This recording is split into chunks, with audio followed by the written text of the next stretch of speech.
नमस्कार, SG TV नेटवर्कमध्ये आपलं सहर्ष स्वागत आहे।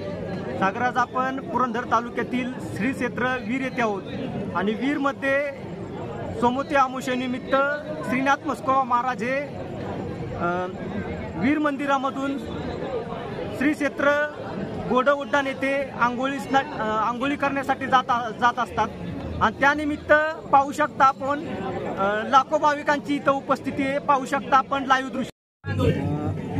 काही भाविक आपल्या सोबत आहेत, तर आपण भाविकांच्याकडून श्रीनाथ मस्कोबा महाराज या जागृत देवस्थानाविषयी माहिती जाणून घेऊया। दादा नमस्कार, आपलं नाव सांगा। मी सागर होळकर। आपण कुठून आला?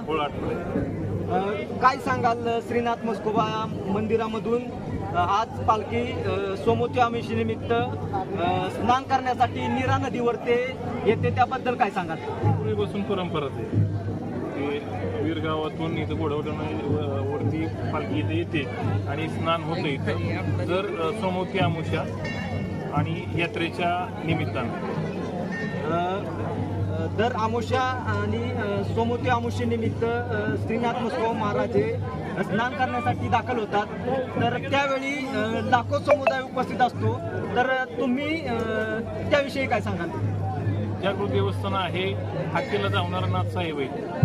नाथसाहेबांचं तुम्ही आता पिक्चर वगैरे निघालेलेच आहेत, त्याच्यातून तुम्ही जरा म्हणजे बघू शकताय किंवा काय नाथसाहेबांची लोकांपर्यंत पोचवू शकताय आणि भरपूर लाखो भाविक इथे येत असतात। श्रद्धास्थान आहे इथल्या पंचक्रोशीतलं किंवा आपल्या महाराष्ट्राचं कुलदैवत म्हटलं तरी चालेल, काही अडचण नाही आणि नवसाला पावणारा हा नाथसाहेब आहे।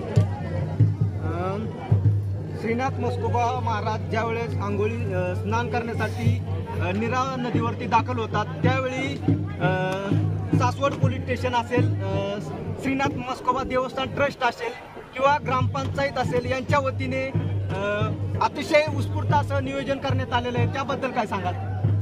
छान नियोजन असतं सर्वांचं, सर्वांची फार मदत असते।